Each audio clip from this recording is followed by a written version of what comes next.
Já, við ætlum að tala pólitík og höldum áfram að tala kosningarnar sem voru síðustu helgi. Hingað eru komið tveir stjórnmálamenn, Lenya Rún Taha Karim sem Pírati og Jósúa Gabriel Davíðsson sem í Vinstri grænum sig á merkinu. Já. Og þú formaður ungra Pírata og þú formaður ung VG. Herðu, hvernig líst okkur á kosningarna, Lenya? Hvernig líst okkur á kosningarnar? Nei, hvað gerðist? Hver sagan í þessum kosningum? Þetta náttúrulega, ég er búin að vera að hugsa þetta rosalega mikið síðustu daga og ég bara á því að þetta samspil ótrúlega margra mismunandi þátta en ég held að augljósasti þátturinn bara að fólk ákveða að kjósa taktískt, flykkja sér á bak við þann flokk sem svona til vinstri og líklegastur til þess að sigra Sjálfstæðisflokkinn. Það sem að ég hef áhyggjur af að fólk kaus taktískt gegn Sjálfstæðisflokknum með því að kjósa flokk sem hefur ekki útilokað samstarf með Sjálfstæðisflokknum. Það það sem að ég hef miklar áhyggjur af en eins og vorum að tala áðan, bara vonandi ná þessar stjórnarmynduna viðræður að skila sér og fáum frekar félagshyggju með það stjórn. En þá ertu að tala að hafi fólk farið sem undir svona venjulegum kringumstæðum hefði kosið Pírata, VG, jafnvel sósíalista, hefði fært yfir á Samfylkinguna. Já. En það nú kannski ekki meira en kannski svona 3% stig sem mætti réttlæta þannig að eitthvað hefur farið yfir á kannski Flokk fólksins, jafnvel Viðreisn. Já, ég held það. Það alveg rosalega margt sem gerðist bara á þessu ári sem hafði þetta áhrif á fylgi okkar til að byrja með, árið að það var búið til kosninga. Það voru innri átök og einhvers konar bara mál sem fóru eða rötu í fjölmiðla, þar sem að það var í rauninni bara einhlega frásögn og það hafði þetta rosalega mikil áhrif á ímynd flokksins og þetta náttúrulega bara, þetta var gluti tímasetning fyrir kosningar en þetta bara eins og þetta Nú svo, hvað voru þessar kosningar? Hver sagan á bak við úrslitin? Ég held náttúrulega að við sáum að atkvæðin fóru náttúrulega mjög langt til hægri. Ef við horfum á hversu mikið prósent af öllu sem var kosið, tökum með lýðræðisflokkinn, allt frá Viðreisn til lýðræðisflokkinn, þá var það 48% sem kaus ekki miðju og frekar hægri. Það frekar mikið. Ég held að þetta alveg augljóslega hægri bylgja og við sáum það ekki fyrir en kosningarnar koma út og kannanir voru ekki alveg að sýna það rosalega skýrt. Þannig ég held að þetta einhver hluti svona hægri bylgja, það mikið tala efnahagsmál og þá hefur einhverju fólk oft tilhneigingu til þess að fara til hægri sem náttúrulega ræðilegt þegar fólk hefur það sem erfiðast, þá erum við ekki að styðja þau með kerfinu, frekar minnka skattana og minnka stuðningi til fólki sem þarf það mest. Ég held að þá var það mjög erfitt að tala kvenfrelsi, umhverfismál, vinstrihyggju almennt. Já, ég held samt líka út af því að efnahagshorfur höfðu verið slæmar í smá tíma, þá fólk aðalega að kjósa með veskinu sínu og eins alvarlega umhverfismál og mannréttindamál þá þetta kannski eitthvað sem að fólk var ekki endilega að hugsa akkurat núna. En ætti ykkur flokkar ekki að vera með erindi gagnvart húsnæðiskreppu, lífskjara krísu út af verðbólgu og lera? 100%. Og við tölum náttúrulega það, báðir flokkanir okkar, allir þrír flokkanir töluðu þetta. En það var bara eins og fólk treysti miðjuflokkana til þess að gera þetta. Þið töluðu þessu afgerandi, kjósum nýtt upphaf, breytum þessu. Þetta það sem þið sögðu. Þetta var allt óskýrt en fólk treysti þeim. En höfum líka í huga að sumir flokkar höfðu verið í kosningabaráttu síðustu 2-3 árin. Við sjáum það líka bara á mætinguna þeirra á Alþingi. Bara í vinnuna. Sérstaklega Samfylkingin og Miðflokkur. Já, Viðreisn svo sem líka, formaður Viðreisnar allavega, sem náttúrulega líka bara gott að blessa, en þú ert samt kjörinn fulltrúi, þú ert að vinna fyrir þjóðina á Alþingi.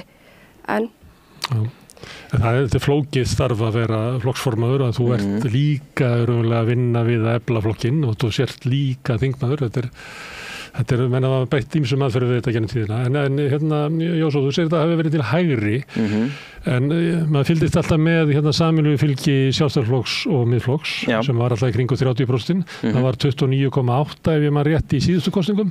Núna var það 31,5, þannig að þetta breytir ekki neinu. Það sem að breytingin að það rísa upp þarna miðhægri flokkar. Það sem að breytist á síðustu vikunni fyrst og næst Viðreisnar. Mér finnst náttúrulega Viðreisn í efnahagsstefnu alveg hægri flokkur. Það alveg skýrt að mínum mati allavega.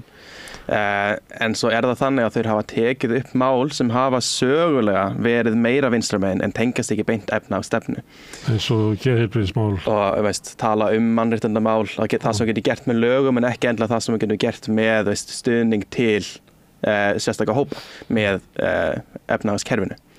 Og þá það einhvern veginn svo fólk sem kannski eru hlynt að vera miðju með en kannski aðeins vinstramegin og það eru frjálslynd þegar kemur á svona gildismálum fara svo allt inni til hægri í þennan flokk sem hefur þannig sé komið mjög mikið upp og verið mjög skýr hvað þau eru en ég held ekki endilega fólk fatta að þau eru ekki að fara að gera þetta með að breyta einhverju efnahagskerfi og styðja raunverulega fólki sem þarf þess Sko ég ætla reyndar að vera smá ósammála varandi það að Viðreisn sé hægri flokkur og það hafi í raun verið hægri bylgja kannski einhver svona hægri bylgja þegar það kemur á svona wokeisma eins og fólk vil meina að sé rosalega mikið mál en ég svona að byrja að reyna að greina stjórnmálins smá, sérstaklega í ljósi niðurstaðna í Bandaríkjunum og ég held að flestir flokkar á Íslandi, jafnvel þó þau segist verið til hægri, þá eru þau alveg frekar svona vinstra megin, þau eru ekki lengst til hægri. Mér finnst flestir... Vinstra megin með bandarísk stjórnmál? Já, að sjálfsögðu, með við stjórnmál. Öll Evrópa eiginlega þar. Öll Evrópa þar, en við tölum ekki alltaf vinstra og hægri, en ég held að við ættum líka bara að byrja að horfa á þetta sem íhald versus frjálslyndi. Það líka bara ný leið til þess að skoða stjórnmálin. Það svona ameríska hægri og vinstrið oft sett upp á þennan ás. Nefnilega. Sem að amerísk stjórnmál bara hafna stéttarátökum, en ekki, VG hafnar ekki stéttarátökum. Nei, þetta ekki. Píratar hafa svolítið svona verið að hafna hægri vinstri. Já, við höfum reynda, en við sáum það líka í þessum kosningum. Fólk vill að við staðsetjum okkur á þessum ási og ég get alveg viðurkennt fúslega. Við erum vinstramegin þegar kemur að efnahagsmálum og svona þannig málum og svo erum við bara frjálslynd þegar kemur að samfélagslegum málum. Frjálslynd af vinstri, það til fyrir bríði. Já. Hérna, að því að svo sá maður hérna voru kosningar, skuggakosningar já, framhaldsskólanemum, þar skoraði miðflokkurinn hátt og það eitt af þessu sem hefur verið rætt eins og því nefndu þess að við svona handstöðu við wokeisma og það talaði að ungherrar séu að flykkja sér Sigmund Davíð og einhverja svona höfnun á identity stjórnmálum síðustu áratuga. Þeir eru yngri ég, þetta raunin? Og svo, að þessi hægri sveifla hjá fólki og undir 20. Já, mér langar náttúrulega, þegar maður var að sjá allavega könnun úr maskínu, það sem var dreift eftir kyni og aldur og allt þetta, sá maður að það var miklu meira menn að kjósa Miðflokkinn, en það voru ekki endilega mikið ungu fólki. Maður sá náttúrulega öðruvísi niðurstöður í bæði krakkakosningum og framhaldsskólakosningum. En ég alveg forvitin að sjá þegar tölunar úr Hagstofunni koma út eftir kyn og aldri, hvernig það verður þetta. Það kemur úr kosningarannsókninni. Já, hvernig kjörsókn var ég held líka á kosningarannsókninni. Ég held að það verður mjög áhugavert að sjá dreifinguna. Hver ykkar tilfinning? Er að rísa upp unga kynslóði sem eru bara mjög hægrisinnaðri og kannski hægrisinnaðri heldur en við séð. Miðflokkurinn í þessum málum er eiginlega hægrisinnaðri heldur en Sjálfstæðisflokkurinn hefur verið síðan Guð má vita hvenær sko. Já, þetta er náttúrulega bara eins og þetta kallast populismi og já, ég hef alveg tekið eftir því. Ég á yngri bróður og hann er í menntaskóla og bara umhverfið þar líka kring á öllum pallborðunum sem ég fór á. Það er einhver svona hægri sveifla í gangi hjá ungum karlmönnum og ég er að fara að koma í rosalega óvinsælt take en það verður einhver að segja þetta. Ég held að hluti af ástæðinu fyrir því af hverju karlmenn erum að fara meira í svona andstöðu við wokeisma og við svona mannréttindamál er að því að við höfum einhvern veginn bara svona hunsað karlmenn og við höfum hunsað hvað þeim getur liðið illa og svo er náttúrulega líka bara hluti af það er svona einn armur af þessum modern day feminisma sem að notar mjög skaðlega orðræðu gagnvart karlmennum og það auðvitað ítir líka bara undir smá svona, hvað kallar maður þetta, radicalization á íslensku. Skautin kannski? Já, bara þú veist, það auðvitað byrjar eitthvað svona mótvægi og einhver mótspyrna við þessari orðræðu og hún kemur bara fram í einmitt aukinu öfgahyggju sem beinist meðal annars gagnvart þessum minnihlutahópum. Þannig að við verðum líka að passa þegar við erum að taka fyrir... Og minnihlutahópum aðeins frá þessum köllum. Já, Já, þessum minnihlutahópum sem við erum að reyna að upphefja en erum ekki við, en það er einhver svona armur af jafnréttisbaráttu sem er að upphefja ákveðna hópa sem eiga undir högg að sækja á kostnað annara. og það á ekki það auðvitað bara ekki hvernig við eigum að vera að sjá eða lýsa vandamálinu. Við eigum ekki að láta fólk velja á milli og ýta undir þessa sundrung sem hefur skapast í samfélaginu okkar. Það byggist á því að kallarnir upplifa að þeir hafi verið gleymdir og ekki pláss fyrir þá í stjórnmálaumræðu dagsins. Já, ekki stjórnmálaumræðu, bara svona daglegri umræðu þegar kemur að bara líðan og heilsu karlmanna. Því það er alveg rétt, konur eiga undir högg að sækja. Guð, ég veit þetta líka sem útlensk kona á Íslandi, en við verðum samt líka að hugsa út í karlmenn, út af því að það, þú veist, þau hafa verið að upplifa rosalega mörg ár í röð þar sem að jafnréttisbaráttan er eiginlega bara fókuseruð á konur. Feminismi það þýðir sko jafnrétti á báðar hliðar. En ég er ekki að segja að feminismi sé sko stundar ránt, alls ekki. En við þurfum líka aðeins að hugsa bara hvernig getur hlúa að karlmennum, af hverju líður þeim svona illa.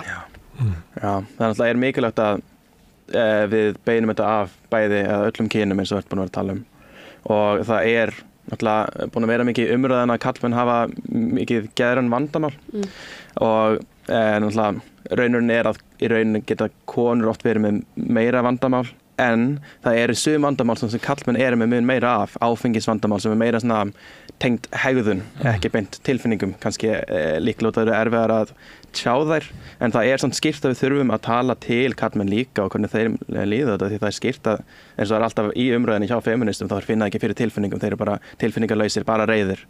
En það náttúrulega er vandamál í sjálfum sem ættum að reyna að koma í veg fyrir með betri bara kennslu hvað tilfinningar eru. Ég held að þetta er náttúrulega mikilvægt mál. Við hefum ekki verið að útiloka heilan hóp af fólki, bara þetta feminisma. Þá er það að tala svona hóp sem eru þá ungir karlar sem að vinstrið hefði vanrækt og sá hópur heyrir allt í einu fagran fuglasöng þegar Sigmundur Davíð er að tala. Já, ég myndi ekki segja að vinstrið hafi vanrækt þetta, en það er svo ótrúlega auðvelt að spotta bara slæmu hlutina. Alveg svo það maður er að fara í gegnum kommentakerfin. Alveg sama hversu mörg falleg komment eru þarna, þú pikkar samt alltaf út þetta versta og það situr eftir í manni. Ekki þetta fallega. Þannig að, þú veist, sko, niðurrif er meira áberandi heldur en allt þetta góða, allur stuðningurinn. Þessum er ég að spyrja ykkur vegna þess að sko kenningin að þessi hópur hafi verið svona pólitískt vanræktur og hann finnir sér farvegi í öfgahægrinu, ekki bara hér heldur út allan heim. Hún er til og við sjáum þessi komment og við sjáum svona merkin það og þessum er ég að spyrja ykkur, þú veist hvað það hefur svona sansfriði, er þetta ráðandi, er þetta vaxandi hreyfing eða er þetta...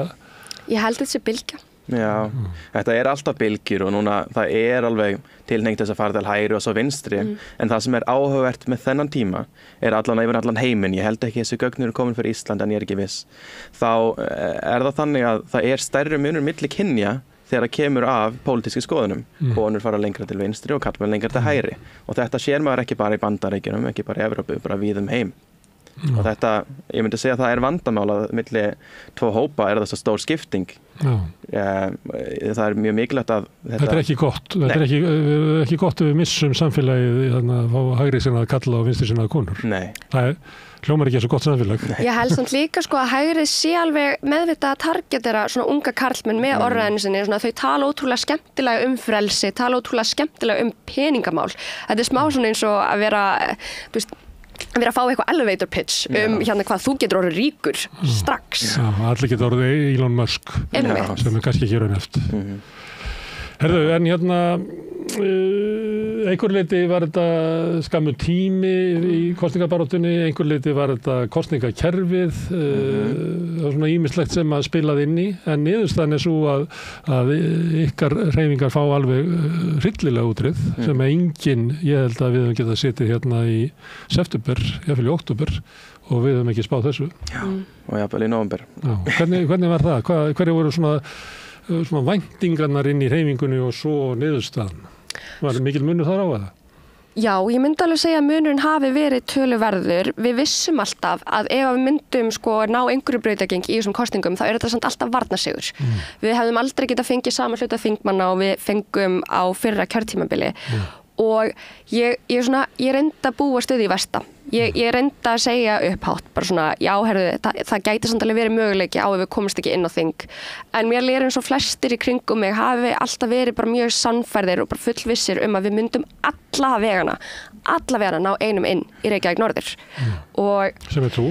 Já, það er vissulega ég. Og þetta er náttúrulega bara kosningakerfið, kannski kosningakerfið ekki endilega vandamáli, heldur líka það að við höfum ekki verið að fókusera nógu mikið á landsbyggðina.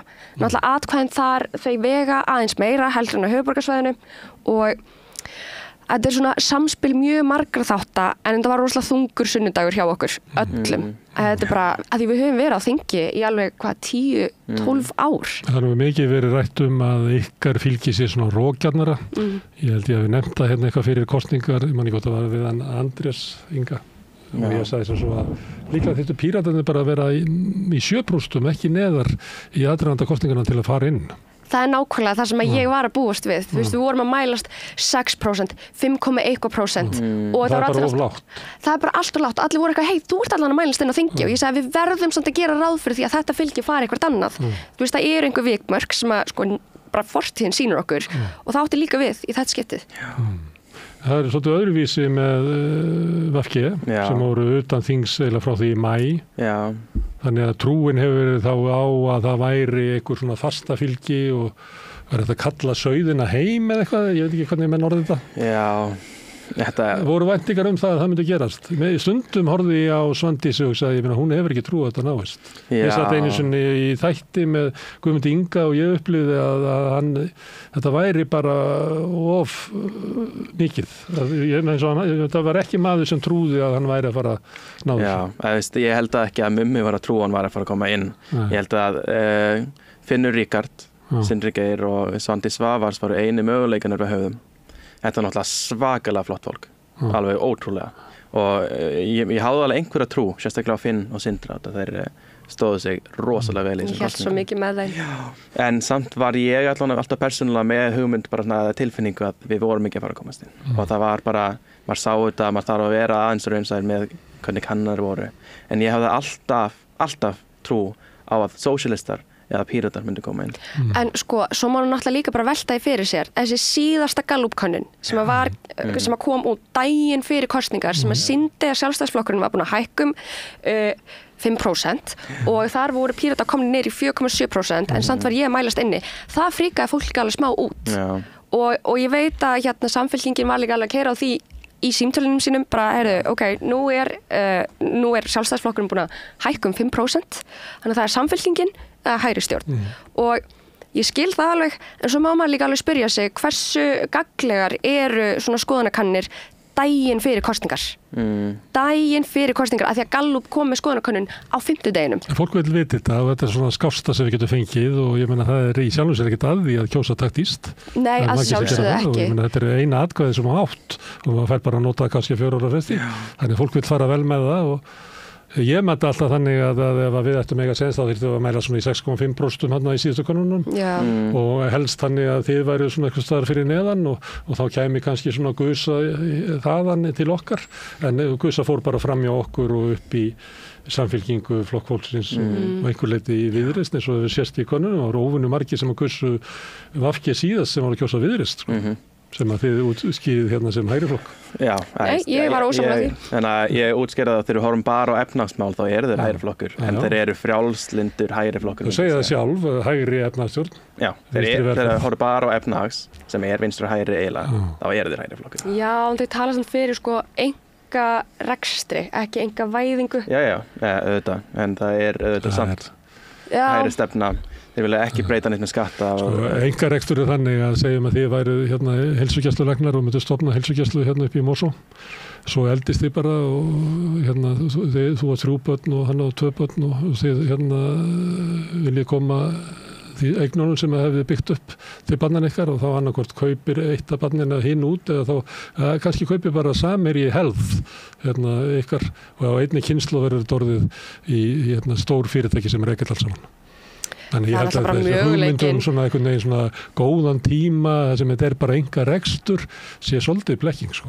Það gæti alveg verið blekking, þetta fer líka bara eftir sko hvernig fólk ákveður að reka enn business. Þannig var að gera þess með apótekarna í gamla daga, þá máttur bara reka Vesturbæra apótek, máttur bara hafa þitt svæði og þegar þú hættir þá varstu að færa viðskiptin yfir til næsta apótekara, þannig að það gat ekki, síðan komu bara breytt lög og þá komu bara 3 keðjur sem að keyptu upp öll apótekin. Við náttúrulega búum í frjálsum markaði. Já, ef þú vilt hafa frjálsum markað og enda með því að einn af allt. Það er nefnilega málið. Það er líka hættan við að búa í svona litlu landi. Bara, þú veist, við verðum að styrkja okkar núverandi opinberu þjónustu áður en við byrjum að hugsa út í, já, hvernig getum við elt þessa samkeppni hérna á landi. Bara, þú veist, samkeppnin er ekkert að fara að gera neitt. Það ríkir svona mikil fákeppnismarkaður og líka þegar fólk er nú þegar ekki að fá góða þjónustu út frá opinbera, hínu opinbera. Við þurfum náttúrulega líka að fara mjög varlega að tala um einkarekstur og heilbrigðiskerfinu.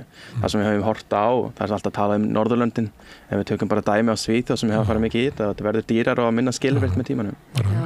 Herðu, en ykkar hreyfingar eru dæmdar í svona naflaskoðun sem er holl, ef ég heyrt, í pólitík. Það sjálfsögðu. En kannski er bara of skamt liðið til þess að meta það hvernig hún verður. Svona, þetta er að settlast inn í sálina og fólk þarf að meta það svona hverju er raunverulega tækifærin. Það er ekki alltaf sniðugt að vera fljótur að hugsa. En verði varfið að í ykkar hópi að það sé svona vangaveltur hvað svo? Já. Að sjálfsögðu og ég held að þessar vangaveltur komi upp bara daginn eftir kosningar þegar niðurstöðurnar lágu fyrir. Sko, ég persónulega er á því að bara, við þurfum að ákveða okkur hvaða vegferð viljum við fara. Það er eftirspurn eftir Pírötum þar sem að við vorum að fókusera sko á spillingavarnir, á lýðræði, frelsið og vildum bara vinna að góðum málum með hverjum sem er. Ef við viljum fara út í það að vera vinstriflokkur, þá held ég að það sé alveg tilefni til þess að skoða einhvers konar kosningabandalag eða eitthvað svoleiðis fyrir næstu kosningar. Þetta er auðvitað bara eitthvað sem þarf að eiga sér stað á grasrótarfundi. Það er svolítið mikið uppgjör í grasrótinni að ákveða hvort þeir vera vinstri eða hægri flokkur. Ég þekki marga Pírata og sumir eru bara með hægri sinnasta fólki sem ég þekki og aðrir eru bara, myndi ég segja, svona félagshyggju. Og það er að fallega við Pírata, bara þegar flokkurinn var stofnaður, þá var þetta bara sko, samsetningi var bara nýfrjálshyggju fólk og svo bara fólk sem var rosalega vinstri sinnað. Þau komu saman og unnu sameiginlega að stefnun okkar, að því við fórum eftir grunnstefnu Pírata og það, þú veist, að fara hægri eða vinstri, ég held að við munum aldrei fara til hægri, það á eiginlega ekki við Pírata, hægri stjórn, frjálslyndi það er ekki hægri, ég er bara ekki sammála því, en þetta er auðvitað bara stóra ákvörðun sem það þarf að eiga sér stað og bara því fleiri sem eru á þeim fundi því betra. En var það ekki alltaf þannig að svona fleiri félagar voru eiginlega svona vinstra megin, þess að stefnan ykkar í flestu málum var svona eiginlega vinstri stefna? Já, það gæti alveg vel verið og Svo verðum að sko þingmenn segja það, ég meina bara fólkið okkar er vinstra megin og þess vegna stefnan okkar vinstra megin og þess vegna fylgi ég vinstri stefnu. Og það er bara allt í góðu. Ég held að okkar stefnur séu bara rosalega fínar og margir eru á því máli en máli er, fólk sér ekki Pírata sem einhvern flokk sem að tala fyrir vinstri lausnum í til dæmis húsnæðismálum. Það er okkar trúverðuleiki og okkar sérstæða liggur einmitt í þessum spillingavörnum í frjálslyndinu að standa vörðum réttindi borgara og það er eitthvað sem við getum unnið með öllum flokkum að. En við myndum aldrei fara í ríkisstjórn með Sjálfstæðisflokknum, bara þannig að það liggi alveg fyrir. Þið eigið 3 borgarfulltrúa í Reykjavík og 1 í Kópavogi. Já. VG,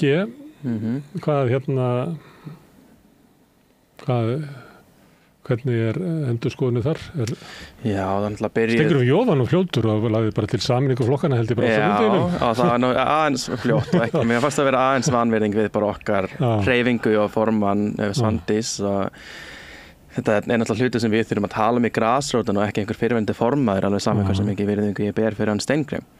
En já, þá þarf augljóslega að fara í einhverja naflaskoðun en ég held að þarf að vera einhver samtal milli okkar flokka, alveg saman hvað.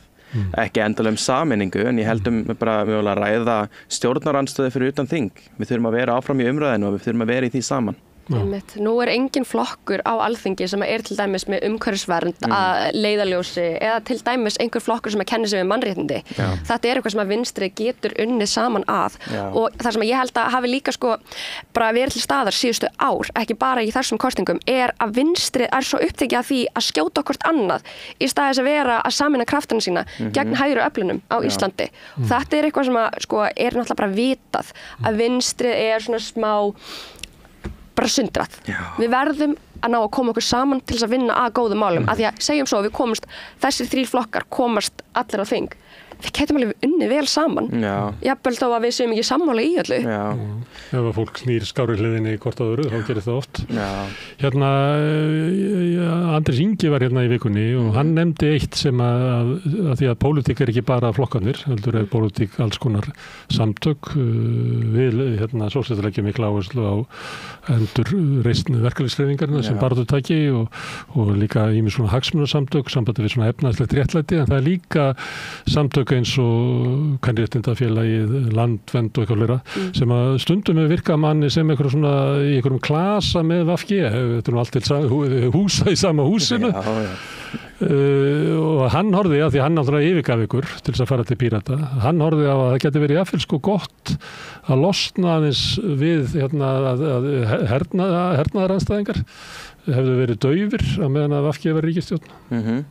Landvernd kannski náð sér að einhver leyti, að það væri kannski vinna eftir í þessum svona deildum stjórnmálana að hérna finna leið, og það líka stjórnaranstæða út á hérna utan þings, vegna þess að ef þessi ríkisstjórn sem verið að reyna að mynda núna verður myndu, sem kannski ekkert líklegt, að þá verið stjórnaranstæðan og þingi Sjálfstæðisflokkur, Miðflokkur og Framsókn. Já, guð. En alltaf, ég myndi samt tala gegn að, Landvernd hefur alls ekki verið eitthvað niðri og veikt. Landvernd hefur verið mjög sterkt og þurft að eru mikilvæg hlutur af bara andstöðinu þegar kemur á umhverfismálum. Við höfum séð svona að það hefur bara færast framkvæmdastjórarnir á milli, frá VG yfir í hérna Landvernd og svo sem var í Landvernd fyrir í kvenréttindafélagi, og þetta er svona sami klasin einhvern veginn, og þetta er húsa í sama húsinu. Já, auðvitað, og það er nú þannig að Landvernd er auðvitað einhver leyti með VG, alveg eins og þeir eru með Pírötum og við erum með umhverfisstefnu. Þetta eru okkar félagar því að þeir kjósa með umhverfismálum. Þannig að auðvitað er þetta okkar félag. Það væri eins og að tala hernaðarandstæðingar myndi vera einhver frá Sjálfstæðisflokknum eða einhver ekki tengdur þessum flokkum, það væri mjög skrítið. En hernaðarandstæðingar hafa alltaf verið frekar daufir, og ég held að ég ekki nefnir bara sjálfur. Það fórustan til dæmis gegn þjóðamorðin á Gaza fór yfir á allt annan svæði, sko. Hernaðarandstæðingar voru kannski að lána gjallarhorn og eitthvað svona. Já, þannig að hernaðarandstæðingar hefur verið aðeins svektir nýlega, en það náttúrulega gæti líka bara verið að fólk ekki að hlinda þessu umræðu lengur því meður. Ekki fylgjandi friði? Já, ég meina við sáum það líka bara í síðustu kappræðunum, í leiðtogakappræðunum daginn fyrir kosningar, það sem að Úkraína og hérna bara, hvað heitir þetta, hérna vopnakaup fyrir Úkraínu var bara rosalega stórt umræðefni. Og ég held að þetta sé svona smá að breytast í samfélaginu okkar. Bara þetta litla Ísland sem hefur alltaf verið herlaus þjóð kannski svona að taka einn sterkari stans þegar það kemur að átökum í Evrópu. Átökum sem eru nálægt okkur. Mér fannst þessi spurning hérna, þetta var í lokakappræðunum. Mér finnst svona eins og væri svona tróðið þarna inn, spyrjendur hefðu, afhjúpaði svolítið að utanríkismáli eru bara að valla hluti af pólitísku umræðu á Íslandi sem er mjög sérstakt með við ástandi í heiminum.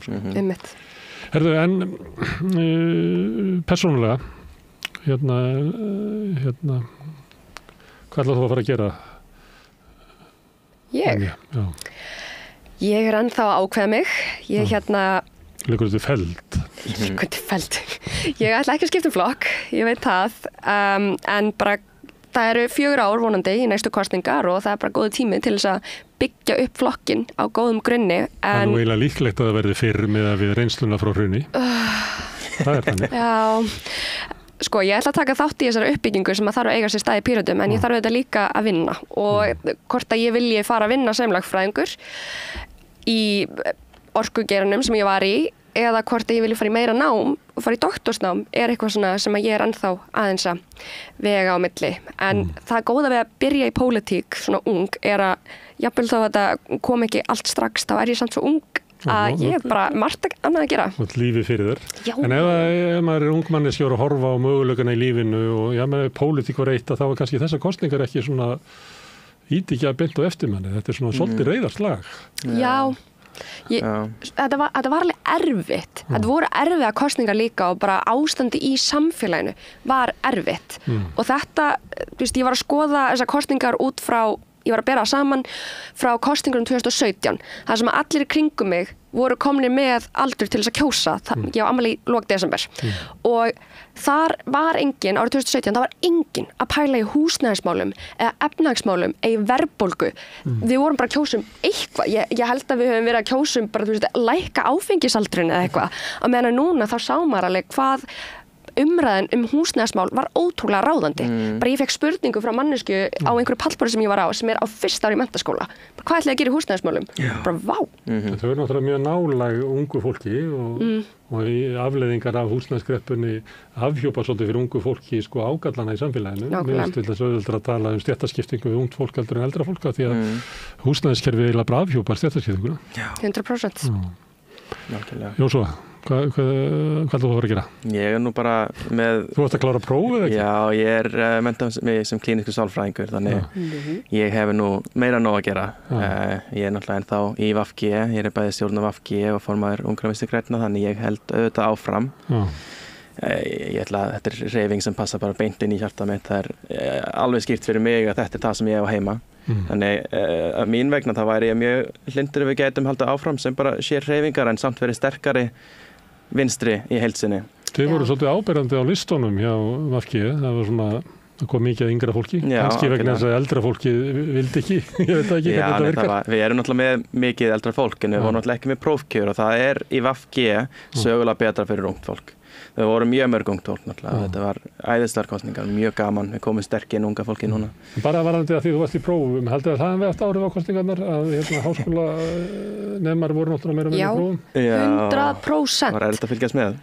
Erfitt að fylgjast með, líka bara... Virkja fólk til þáttöku? Já, virkja fólki, þau séu fylgjast með og taka þátt í umræðinni og svo vitum við líka bara að það hefur alltaf verið erfiðara fyrir ungt fólk að komast á kjörstað. Það bara kjörsóknin hjá ungu fólki hefur alltaf verið miklu verri heldur en hjá eldra fólki.